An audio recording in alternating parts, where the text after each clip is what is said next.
Hello friends, welcome unity की नई video में आपका स्वागत है। जैसा कि आप जान रहे हो कि हम लोग एसएससी के बदले हुए पैटर्न के अकॉर्डिंग अपने क्लासेस को कर रहे हैं। तो आज के वीडियो में कुछ स्टैटिक टॉपिक हम लोग पढ़ेंगे और जो राजस्थान राज्य से रिलेटेड होगा।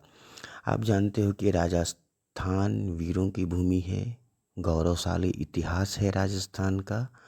और राजस्थान के कई सारे ऐसे शहर हैं जो सांस्कृतिक रूप से अत्यंत ही समृद्ध हैं। तो हम लोग राजस्थान के टॉपिक को स्टार्ट करते हैं। जैसा कि आप जानते हो कि भारत के प्रत्येक राज्य में अत्यंत ही समृद्ध सांस्कृतिक विविधता है। कई तरह के फेस्टिवल होते हैं, कई तरह के डांस होते हैं। तो राजस्थान भी स्थानीय नृत्यों की भूमि है।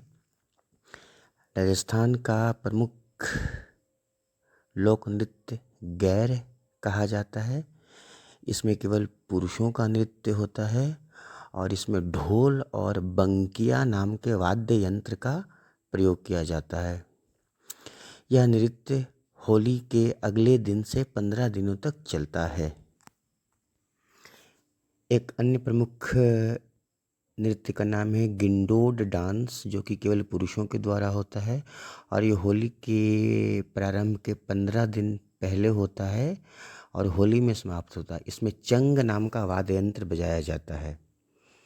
उसी तरह से नेज़ा डांस राजस्थान की भील जनजाति का प्रमुख डांस है, जो होली के तीसरे दिन होता है। झेला नाम का फोक डांस सहरिया ट्राइबल के द्वारा होता है। यह एक फसल से संबंधित नृत्य है। इला इली, ये काफ़ी इंटरेस्टिंग नाम है। इला इली होलिका दहन से संबंधित नृत्य है। उसी तरह से घूमर जो लोक नृत्य है उसे राजस्थान की आत्मा कहते हैं, जो कि गणगौर तीज पर होता है। इसे राज नृत्य भी कहा जाता है। राजस्थान का ही नहीं बल्कि पूरे भारत का एक बहुत ही ज़्यादा प्रसिद्ध लोक नृत्य है जिसे कालबेलिया कहा जाता है। काल का अर्थ है मृत्यु, काल, और बेलिया का अर्थ मित्र। इसमें राजस्थान के पनिहारी ट्राइबल का नृत्य होता है। ये ट्राइबल अपने साथ सांपों को रखते हैं। मुख्यतः यह एक महिला नृत्य है और इसकी प्रमुख नर्तकी श्रीमती गुलाबो देवी हैं। राजस्थान का एक प्रमुख नृत्य चरकूला नृत्य है, जो कि भरतपुर के क्षेत्र में होता है। इस नृत्य में राधा रानी की पूजा की जाती है और वैसे भी हम लोग जानते हैं, हम लोग अपने भारत के इतिहास में ब्रजमंडल पढ़ते हैं। तो भरतपुर, मथुरा, ये सारे ब्रजमंडल में आते हैं और ब्रजमंडल में कृष्ण और राधा से संबंधित कई सारी कथाएं हैं और उन्हें नृत्य के माध्यम से प्रस्तुत किया जाता है। राजस्थान त्योहारों की भूमि है। स्थानीय स्तर पर कई सारे महत्वपूर्ण त्यौहार वहाँ पर प्रसिद्ध हैं, जिनमें डेजर्ट काइट फेस्टिवल 14 जनवरी को शुरू होता है और 3 दिनों तक चलता है। वैसे तो ये पूरे राजस्थान में प्रसिद्ध है, लेकिन जयपुर और जोधपुर में इसे बहुत उत्साह के साथ मनाया जाता है। मेवाड़ फेस्टिवल उदयपुर में 3 दिनों तक होता है। इंटरनेशनल फोक फेस्टिवल मेहरानगढ़ में 5 दिनों तक होता है। यहाँ पर आप ये ध्यान में रखोगे कि मेहरानगढ़ जोधपुर में है और मेहरानगढ़ एक किला है जिसे पक्षियों का किला कहा जाता है और हम लोग जोधपुर को ब्लू सिटी, नीला शहर कहते हैं।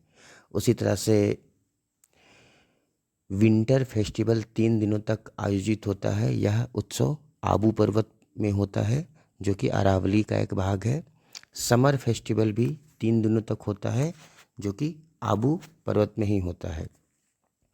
और राजस्थान का एक अत्यंत ही लोकप्रिय त्यौहार है जिसे गणगौर कहा जाता है, जो होली के 15 दिन के बाद होता है और 18 दिनों तक चलता है। और होली के पश्चात राजस्थान में कई सारे त्यौहार होते हैं। आप बुक में ज़रूर देखिएगा, एग्जामिनेशन में क्वेश्चन पूछा जाता रहा है। राजस्थान के एक महत्वपूर्ण त्यौहार में ख्वाजा मोइनुद्दीन चिश्ती का उर्स है, जो कि 6 दिनों तक चलता है।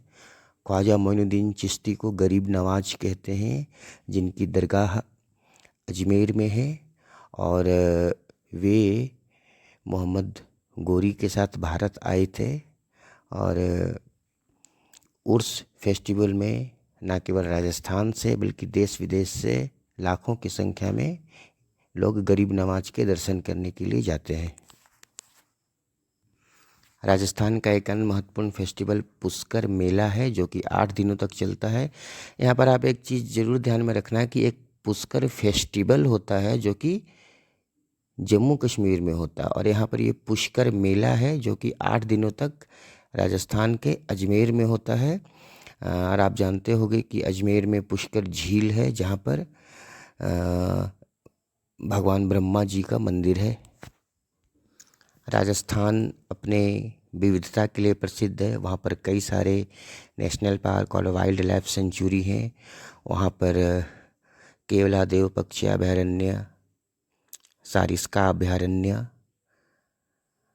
मरु उद्यान जो कि जैसलमेर और बाड़मेर में है। यहाँ पर आप एक बात ध्यान में रखना कि कोई अत्यंत ही प्रसिद्ध नेशनल पार्क या वाइल्ड लाइफ सेंचुरी होता है तो वो किस डिस्ट्रिक्ट में है, ये क्वेश्चन एसएससी के एग्ज़ाम में पूछ दिया जाता है। उसी तरह से कैला देवी अभयारण्य करौली डिस्ट्रिक्ट में है। सज्जनगढ़ अभयारण्य उदयपुर डिस्ट्रिक्ट में है।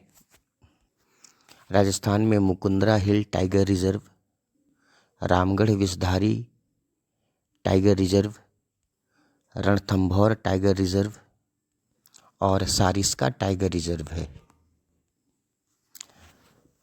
राजस्थान में कई तरह के उद्योग हैं जिनमें आपको पेट्रोलियम इंडस्ट्री से रिलेटेड क्वेश्चन पूछा जाता है।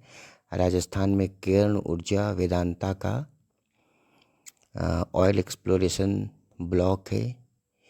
उन ब्लॉक्स के नाम काफ़ी अच्छे हैं, काफ़ी खूबसूरत हैं, परीक्षाओं में पूछे जाते हैं, जैसे Durga block, Saraswati block, Bhagyam block, Aishwaryam block, और सबसे बड़ा ऑयल ब्लॉक का नाम मंगला ब्लॉक है। हमारे वर्तमान उपराष्ट्रपति जो 14वें नंबर के हैं, श्री जगदीप धनखड़ जी का जन्म राजस्थान के झुंझुनू डिस्ट्रिक्ट के किठाना गांव में हुआ था। आप ये बात ध्यान में रखोगे। श्री जगदीप धनखड़ से संबंधित काफ़ी प्रश्न एग्जामिनेशन में पूछे जाते रहे हैं। तो हम लोग इसी तरह से आगे की कुछ क्लासेस में राज्यवार, राज्यों के हिसाब से कुछ महत्वपूर्ण चीज़ों को, जैसे इंडस्ट्री, उत्पादन, एग्रीकल्चर, फोक डांस, कल्चर, ये सब चीज़ को देखते रहेंगे। पिछले 2 वीडियो में हम लोगों ने इंडियन हिस्ट्री के बारे में इनिशियल टॉपिक को देखा था। मैं फिर आपको बोल रहा हूँ कि हिस्ट्री जैसे सब्जेक्ट को बहुत बड़े बड़े नोट्स पढ़ने की ज़रूरत नहीं है। बेसिक, फंडामेंटल ये थ्योरी अपना लीजिए। तो जैसा कि आप जानते हो कि साइमन कमीशन नाम की एक संस्था, एक आयोग भारत आया था। 1919 के एक्ट में कहा गया था कि 1919 के एक्ट की समीक्षा के लिए 10 वर्षों के बाद एक आयोग बनाया जाएगा, एक रॉयल कमीशन बनाया जाएगा जो उस एक्ट की समीक्षा करेगा। तो वह रॉयल कमीशन 1929 में बनना था, लेकिन जिस समय साइमन कमीशन बनाया गया उस समय इंग्लैंड के प्रधानमंत्री मिस्टर बोल्डविन थे, और वे समझ गए थे कि आगामी चुनावों में हमारी हार निश्चित है।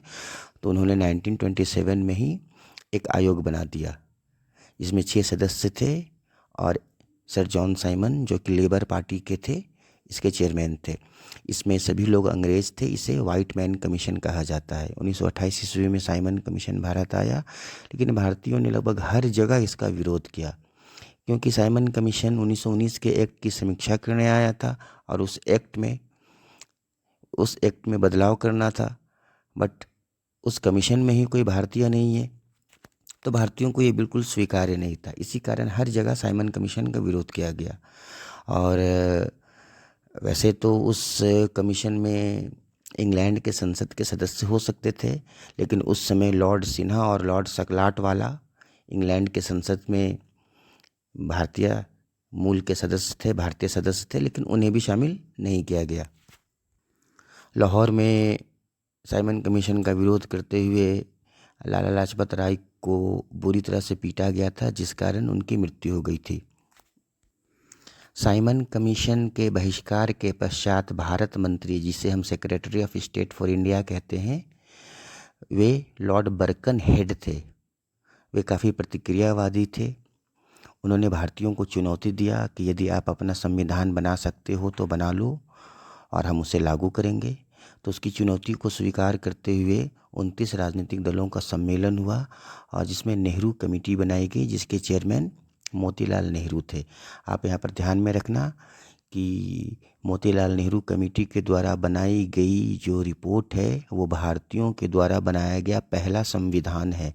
आपसे अक्सर ये परीक्षाओं में पूछ दिया जाता है कि भारतीयों के द्वारा बनाया गया पहला संविधान कौन है, तो आपका आंसर होना चाहिए नेहरू रिपोर्ट भारतीयों के द्वारा बनाया गया पहला संविधान है।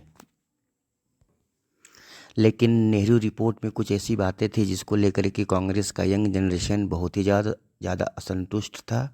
इसी कारण से कांग्रेस का लाहौर अधिवेशन 31 दिसंबर 1929 को हुआ, जो कि रावी नदी के किनारे लाहौर में हुआ था। और उस अधिवेशन में जवाहरलाल नेहरू जी अध्यक्ष थे, जिसमें उन्होंने कहा कि दुनिया के सभी देश आज़ाद हैं, आज़ादी का उपभोग करते हैं, तो हमारा भी अधिकार है कि हम आज़ाद हों, स्वतंत्र रहें। और कांग्रेस ने उस सम्मेलन में पूर्ण स्वराज का प्रस्ताव पास किया कि अंग्रेज़ों को अब यहाँ से जाना पड़ेगा। और नेहरू जी के कहने पर प्रत्येक भारतीयों ने 26 जनवरी को अपना स्वतंत्रता दिवस मनाया।